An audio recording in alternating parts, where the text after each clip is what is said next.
Hello everyone, मैं अभिषेक शर्मा एक बार फिर से आप सभी का हमारे इस यूट्यूब चैनल एमिनेंस क्लासेस में स्वागत करता हूं।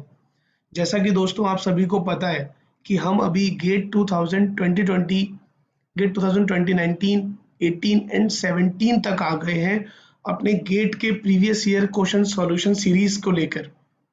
गेट के 2020-21 की प्रिपरेशन के लिए प्रीवियस ईयर के क्वेश्चंस का सॉल्यूशन अच्छे से समझना बहुत ज़रूरी है। इसी सीरीज में हम आज देखेंगे कि थर्मोडायनेमिक सब्जेक्ट जो कि उसके जो क्वेश्चन थे 2017 में जो पूछे गए थे, क्वेश्चन नंबर 6, 7, 32, 33 एंड 34, 8 नंबर सिर्फ और सिर्फ थर्मोडायनेमिक सब्जेक्ट से पूछ गए थे। और इन क्वेश्चंस को हम कितने आसानी से समझ सकते हैं इस वीडियो में हम जानेंगे। तो इस वीडियो को पूरा जरूर देखिएगा क्योंकि आपको इससे बहुत सारी हेल्प मिलने वाली है। ओके, तो चलिए बिना देरी किए इस वीडियो को शुरू करते हैं। बट दोस्तों, हमारी आपसे एक ही रिक्वेस्ट है, आप इस चैनल को ज़्यादा से ज़्यादा लोगों तक पहुंचाइए क्योंकि हम आपके लिए जो कंटेंट बना रहे हैं वहाँ आप सभी स्टूडेंट तक पहुंचना बहुत ज़रूरी है। ओके, तो हमारी आपसे रिक्वेस्ट है कि आप अपने एंड से अपने जूनियर, सीनियर, अपने दोस्त, अपने क्लासमेट, कलीग्स सभी की तरफ इस वीडियो को शेयर करिए, इस चैनल को बताइए। तो चलिए इस वीडियो को हम शुरू करते हैं।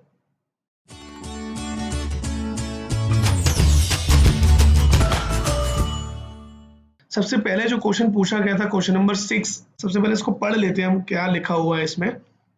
The volumetric properties of to gases M and N are described by the generalized compressibility chart, which express the compressibility factor Z as a function of reduced pressure and reduced temperature only. The operating pressure P and T of the two gases M and N along with the critical properties PC and TC are given in the table.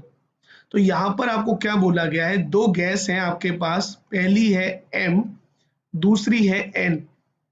इसके operating pressure और temperature दिए हैं, उसके बाद उनके critical pressure और temperature दिए हैं। अब आपसे क्या पूछा है, Zm and Zn are the compressibility factor of the gases M and N under the given operating condition respectively। तो आपको रिलेशनशिप बताना है Zm और Zn के बीच में। तो यहाँ पर आपको दो बातें बोली गई, एक तो कंप्रेसिबिलिटी फैक्टर और दूसरा आपको रिड्यूस प्रेशर और रिड्यूस टेम्परेचर क्या होता है, आपको यही सबसे बड़ी बात है समझना। तो चलिए इस क्वेश्चन को समझने से पहले आपको एक डेफिनेशन का पता होना चाहिए, उसको हम समझ लेते हैं। तो देखिए, principle of corresponding state, principle of corresponding state क्या होता है, all gases when compared at the same reduced temperature and the reduced pressure have compressibility factor and all deviate from the same ideal behavior to the same extent। मतलब अगर किसी gas है, मतलब जैसे आपको दिया गया है यहाँ पर M और N, यहाँ आपको दो गैस दी है।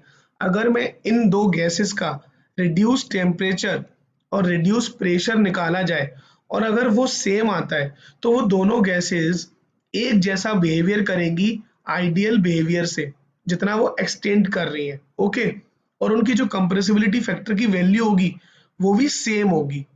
ठीक है, अब ये बात आती है कि रिड्यूस प्रेशर क्या होता है। सो रिड्यूस प्रेशर को कैलकुलेट किया जाता है operating pressure divide by critical pressure. Similarly reduce temperature को कैलकुलेट किया जाता है operating temperature divide by critical temperature. अब आप यहाँ पर गैस M और गैस N के लिए कैलकुलेट कर लीजिए। सो गैस M के लिए जब आप कैलकुलेट करेंगे रिड्यूस प्रेशर, तो वो क्या होगा, देखिए इसका ऑपरेटिंग प्रेशर कितना है 25 और क्रिटिकल कितना है 75। इसको आप रख दीजिए 25 डिवाइड बाय 75, ये आएगा 1/3। अब आप रिड्यूस प्रेशर N के लिए कैलकुलेट करिए फॉर गैस N, तो ये क्या होगा PRN। अब देखिए इसकी वैल्यू कितनी दी है, इसकी वैल्यू दी है 75 और 225, तो आप इसको यहाँ रख दीजिए 75 डिवाइड बाय 225, तो इसकी वैल्यू भी 1/3 आई। यानी कि प्रेशर की value for gas M and gas N are equal. चलिए अब आप रिड्यूस्ड टेम्परेचर निकाल लीजिए गैस M का, तो वो कितना होगा, operating divide by critical, so 300 divide by 150, तो ये हो गया 2। और सिमिलरली आप n के लिए भी निकाल लीजिए, तो n के लिए जब आप देखेंगे तो वो होगा 1000 डिवाइड बाय 500, तो देखिए 1000 डिवाइड बाय 500, तो ये भी आ गया 2। यानी कि टेम्परेचर की वैल्यूज और प्रेशर की वैल्यूज दोनों ही केस में सिमिलर है, यानी कि compressibility factor for Zm is equal to compressibility factor of Zn है। देखा आपने किस तरीके से इस क्वेश्चन को किया, और राइट ऑप्शन क्या होगा, सी। ओके, अब आपको इस क्वेश्चन का एक एक पॉइंट क्लियर हो चुका होगा आई होप, क्योंकि मैंने आपको डेफिनेशन बताई, उसके बाद रिड्यूस प्रेशर किसे बोलते हैं वो बताया, और फाइनली कंप्रेसिबिलिटी फैक्टर को कैसे हमने इक्वल किया उसको भी समझना बहुत जरूरी था। ओके, अगर आपको इससे कोई प्रॉब्लम हो रही हो, कोई डाउट हो, तो आप मुझे कमेंट बॉक्स में जरूर बताइएगा। तो चलिए अब देखते हैं नेक्स्ट क्वेश्चन को। नेक्स्ट क्वेश्चन था क्वेश्चन नंबर 7। इसमें क्या पूछा गया था, पढ़ लेते हैं। Water is heated at atmospheric pressure from 40 to 80 degree Celsius using two different processes. In process 1, the heating is done by the source of 80 degrees Celsius. In process 2, the water is first heated from 40 to 60 by a source of 60 and then 60 to 80 by the another source of 80. Identify the correct statement. A क्या बोल रहा है, enthalpy change of water in process 1 is greater than the enthalpy change in process 2. B option है enthalpy change of water in process 2 is greater than the enthalpy change in process 1. C option is what, process 1 is closer to reversibility, and D option is process 2 is closer to reversibility. So जब आपने reversibility का जब भी question पढ़ा होगा तो आपने देखा होगा कि ये जो रिवर्सिबिलिटी का अगर मैं ग्राफ बताऊं, तो ये जो छोटे छोटे स्टेप्स होते हैं, अगर ये इसके पास होते हैं तो उतना ही ये रिवर्सिबल प्रोसेस के पास जाता है। ओके, अगर ये पीवी का कर्व बनाऊं या टीटी का कर्व आप देखेंगे, तो रिवर्सिबिलिटी का कॉन्सेप्ट तभी माना जाता है जब हम उस प्रोसेस को इनफाइनेटेसिमल प्रोसेस के थ्रू समझ सकते हैं। तो जब हम छोटे छोटे स्टेप के थ्रू चेंजेस लाते हैं, तब हम उसमें जो इनफाइनेटेसिमल मैग्नीट्यूड को कंसीडर करते हैं, तब वो प्रोसेस रिवर्सिबल बोली जा सकती है या क्लोजर टू रिवर्सिबल होती है। तो देखिए प्रोसेस 1 क्या कर रहा है, प्रोसेस 1 डायरेक्टली 40 टू 80 ले जा रहा है, ठीक है, इसमें तो कोई स्टेप ही नहीं है। बट सेकंड में क्या हो रहा है, पहले 40 टू 60 जा रहा है और फिर 60 टू 80 जा रहा है, यानी कि एक बॉडी प्रोसेस को उसने दो स्मॉल स्टेप में कन्वर्ट करने से वो इनफाइनेटेसिमल मैग्नीट्यूड की तरफ जा रहा है, यानी कि आपका डी ऑप्शन जो है process 2 is closer to reversibility right होता है। ओके, समझ लिया आपने इस क्वेश्चन को किस तरीके से कि डी ऑप्शन करेक्ट हुआ। ओके, चलिए अब देखते हैं नेक्स्ट क्वेश्चन को। नेक्स्ट क्वेश्चन था question number 32। The pressure of a liquid is increased isothermally, the molar volume of the liquid decreases from 50.45 into 10 to the power minus 6 to 48 into 10 to the power minus 6. During this process, the isothermal compressibility of the liquid is 10 to the power minus 9 Pascal inverse, which can be assumed to be independent of the pressure. The change in molar gives free energy of the liquid rounded to the nearest integer. तो आपको बतानी है change in molar gives free energy, और आपको दिया क्या क्या है, आपको दिया है आइसोथर्मल कंप्रेसिबिलिटी और आपको दिया है वॉल्यूम चेंज। तो देखिए आप यहां लिख लीजिए, आपको V1 की वैल्यू कितनी दी है, 50.45 into 10 to the power minus 6 metre cube per mole, और V2 की वैल्यू दी हुई है 48 into 10 to the power minus 6 metre cube per mole. आपको कंप्रेसिबिलिटी, आइसोथर्मल कंप्रेसिबिलिटी दी है, और आइसोथर्मल कंप्रेसिबिलिटी का अगर आपको फॉर्मूला पता है तभी आप इस क्वेश्चन को कर सकते हैं, वरना आपको इस क्वेश्चन को करने में प्रॉब्लम आएगी। सो आइसोथर्मल कंप्रेसिबिलिटी की वैल्यू दी है 10⁹ पास्कल इनवर्स, और आइसोथर्मल कंप्रेसिबिलिटी का जो फॉर्मूला होता है वो होता है -1/v dV/dp at constant temperature. Okay, तो देखिए आपसे पूछा क्या गया है, आपसे पूछा गया है molar gives free energy. Okay, तो मोलर गिव्स फ्री एनर्जी का जो फॉर्मूला होता है एट कांस्टेंट टेम्परेचर वो हो जाता है VdP। भाई VdP बचता कहां से, अगर हम इसके पीछे की थ्योरी पे जाएं सो dg की वैल्यू होती है -SdT प्लस VdP। अब यहां पर आप फर्स्ट वर्ड पढ़िए, ये क्या लिखा हुआ है, आइसोथर्मली। आइसोथर्मली का मतलब ये टर्म हो गया जीरो, तो अल्टीमेटली क्या बचा, dg इक्वल टू VdP। अब इस VdP की वैल्यू आपको यहां से मिल जाएगी। ओके, तो देखिए आपको आइसोथर्मल कंप्रेसिबिलिटी की वैल्यू दी हुई है, वो क्या है 10⁻⁹। आपको चेंज इन वॉल्यूम दे रखा है, सो माइनस का साइन लगा के आपने यहाँ पे कर दिया V2 माइनस V1, और यहाँ पर है VdP। अब आप यहाँ से VdP की वैल्यू निकाल लीजिए, वो क्या हो जाएगी, देखिए माइनस से मल्टीप्लाई कर दीजिए अंदर, तो V1 माइनस V2 हो जाएगा, यानी कि 50.45 into 10⁻⁻6 minus 48 into 10⁻⁻6 divide V, अब ये 10⁻⁻9 है, तो देखिए VdP की जो वैल्यू आएगी वो आएगी 2450।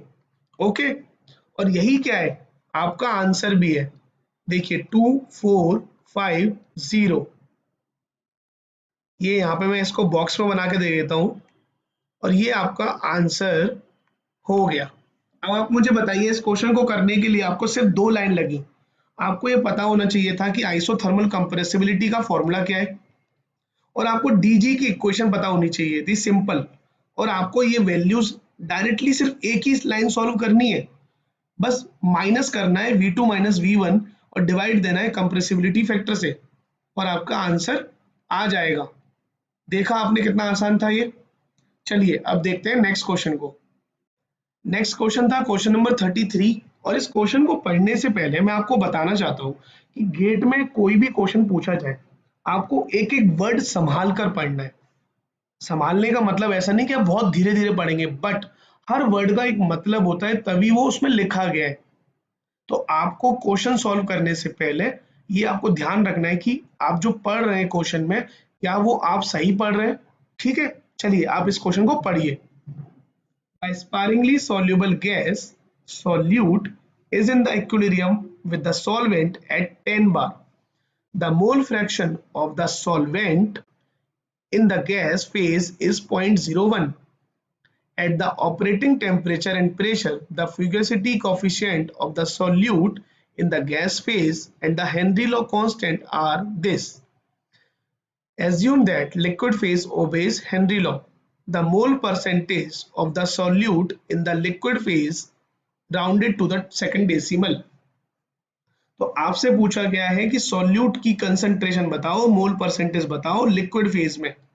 ठीक है, लेकिन अब आप इस क्वेश्चन को दोबारा पढ़िए, आपको सब कुछ सॉल्यूट के बारे में दिया हुआ है, बट जो मोल फ्रैक्शन जो आपको दिया हुआ है गैस फेज का, वो आपको दिया हुआ है सॉल्वेंट का। ठीक है, एक सॉल्यूशन में क्या होता है, सॉल्यूट और सॉल्वेंट। तो आपको सॉल्वेंट दिया हुआ है, सॉल्यूट निकालने के लिए क्या करेंगे, 1 माइनस कर देंगे। ठीक है, यानी कि आपको जब सॉल्यूट का कंसंट्रेशन गैस फेज में चाहिए तो वो क्या हो जाएगा 0.99, और ये वैल्यू क्या हो जाएगी y की, क्योंकि जो 0.01 दिया हुआ है ना वो तो सॉल्वेंट दिया हुआ है। और यही मैं आपसे बोल रहा था क्वेश्चन शुरू होने से पहले कि आपको एक भी क्वेश्चन को ऐसे नहीं पढ़ना कि आप उसका गलत मतलब ले जाओ, आपको समझ के पढ़ना है। तो आपको सॉल्वेंट दिया था, आपको सॉल्यूट चाहिए, तो आपने 1 में से माइनस कर दिया। ठीक है, अब आपको हेनरी लॉ कांस्टेंट की वैल्यू दी हुई है 1000 बार, आपको फ्यूगसिटी कोफिशिएंट दिया हुआ है यानी फाई दिया हुआ है 0.92। ओके, और आपको क्या बोला है, आपको बोला है इक्विलिब्रियम प्रेशर यानी कि टोटल प्रेशर की वैल्यू आपको दे रखी है 10 बार, और आपको एक्स की वैल्यू पूछी है, वो भी परसेंटेज में पूछी है। ठीक है, तो आपको बताना है सॉल्यूट की mole percentage concentration in liquid phase.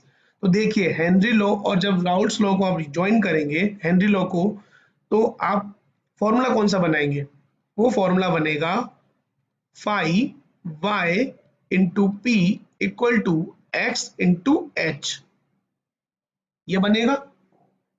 ठीक है, ये भी पार्शियल प्रेशर के बराबर होता है और ये टर्म भी पार्शियल प्रेशर के बराबर होता है। तो बस यहां से आप इन सभी वैल्यूज को रख दीजिए। देखिए फाई की वैल्यू दी है 0.92, वाई की वैल्यू है 0.99 और प्रेशर की वैल्यू है 10, मल्टीप्लाई एच की वैल्यू है 1000। जब आप परसेंटेज में निकालना चाहेंगे तो आप 100 से मल्टीप्लाई कर देंगे और एक्स की वैल्यू आएगी परसेंटेज में।